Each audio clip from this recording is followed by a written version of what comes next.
Lewis Hamilton is about to start the journey of his career as he ventures towards the 8th championship with the most legendary team in the world, Ferrari. However, there is one obstacle that could be the death sentence to all of his plans: Charles Leclerc.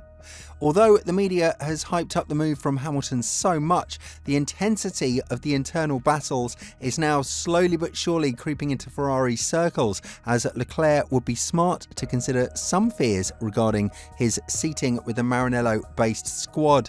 With this in mind, can we see Charles and Hamilton replicate what happened in Mercedes back from 2014 to 2016? And if so, who would prevail as the winner?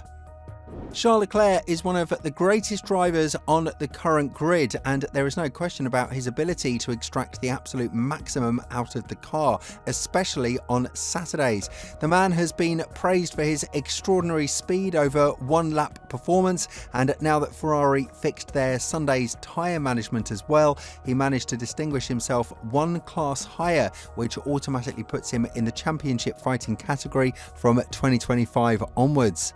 The only thing is, there is a small take. Leclerc will have the driver with the most wins and pole positions in the history of the sport as his teammate, and although he applauded the move from the team to go for this scenario, tensions will rise as soon as Australia comes and the visors will be shut down on their helmets. Leclerc needs to understand one thing, and that's the fact that Hamilton already had a great impact on how the car would look from 2025 onwards. Throughout 2024, the 7-time world champion paid a couple of visits to Maranello, 5 to be more precise, in order to get to know the technical staff and meet the characteristics of the car. What he also requested was fulfilled immediately. The seating of the car was pulled back, something he desperately wanted to have changed in Mercedes because he felt like he was sitting on the front tyres and absorbed every hit from the curbs and the bumps. Loic Serra is also here as a helping factor for Hamilton, as the new technical director of the chassis department will make sure that all of the 7-time world champion's wishes will be fulfilled. And we don't have to look that far away. Just look at what Vasseur said when it comes to the car, currently named Project 677, regarding its competitiveness and the change of philosophy in 2025.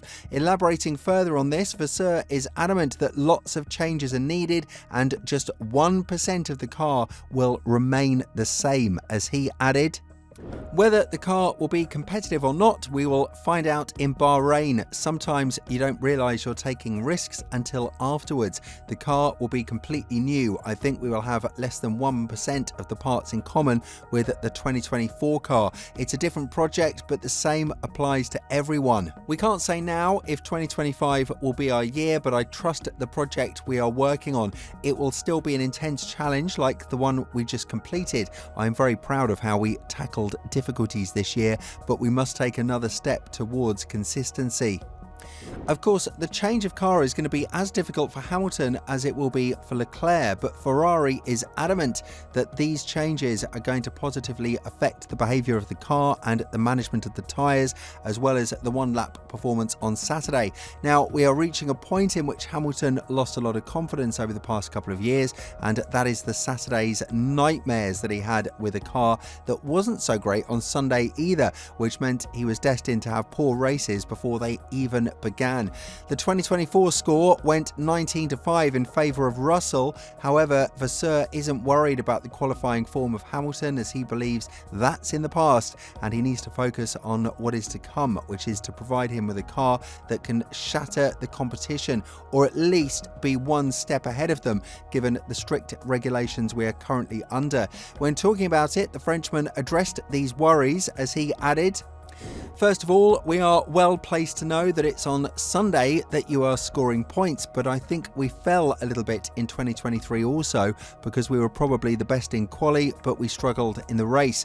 It means that we have to keep the focus on the race, a decent step forward in 2024, but we have to keep this approach. Charles has improved a lot on the race management and the tyre management between 2023 and 2024. It means that we have to keep the same momentum and the same approach for the next championship." Still, Hamilton will have a great obstacle to tackle because we are talking about Leclerc, the man who's been able to put the third fastest car on the front row many times throughout his career with Ferrari. Obviously, they are now one of the fastest cars along with McLaren, but with drivers like Verstappen, the duo of McLaren, as well as the youngsters Antonelli and Lawson, who will be eager to prove what they're made of, it will be even more difficult for Hamilton to push through the grid on Saturday and have a great starting position on Sunday. The current regulations do allow close racing for a brief period of time, but if you are pushing too much without making progress, then you're effectively burning rubber without gaining anything from it. And Hamilton knows best how it is to be stuck behind a DRS train and just wait for the strategy or a safety car to play in your favour. In Ferrari, he'd hope that the car would perform as he wants on Saturday, so that the deficit to Leclerc, if it exists, would be very small and easy to catch, and they won't be the only two drivers to fight for the championship like he had it with Rosberg from 2014 to 2016. And as you all know, this is all poised for a scenario in which an intra-team battle is basically unavoidable, and the tensions will surely rise behind the pit wall. However, Vasseur embraced what's to come and said that he'd much rather have these fights than see his drivers cross the finish line last. Talking about what he's expecting from the 2025 season regarding the fights between Leclerc and Hamilton, Vasseur said, "It's a happy headache. I prefer to fight for 1-2 than for 19 and 20. This is clear." And I think it's also part of the performance, clearly. The last 2 years I let them race on track, and it was for the benefit of the team, because the emulation that we created like this was part of the recovery when we had tough times, and they had huge respect between them. It's part of the performance of the team. Horner said it the best. This is the perfect scenario on which the other teams could bank in huge points, because when you have two highly competitive drivers in a team, they tend to take points off each other. It was part of why Norris suffered such a great loss compared to Verstappen in the hunt down that started after Miami, although it's just a small part because McLaren didn't even realise they were in for the championship fight until Budapest. Whether we like it or not, the current leader in Ferrari is Leclerc because of his experience, but it doesn't automatically make him an advantageous driver compared to Hamilton. Quite the contrary. There are many who believe that Hamilton will have a shot at his first try with Ferrari to win the championship in 2025, such as Jacques Villeneuve, and although many of his statements were controversial from the past couple of months, this one is quite well argued and easy to agree with. Elaborating on it, he said, "The way that the 2024 season ended, I would have put the dice a little bit more on Lando and McLaren, but the issue there will be the internal battle between the two drivers. McLaren has not and will not handle that well, and they will eat each other's points away. So even though they probably should be the champion, they might not be.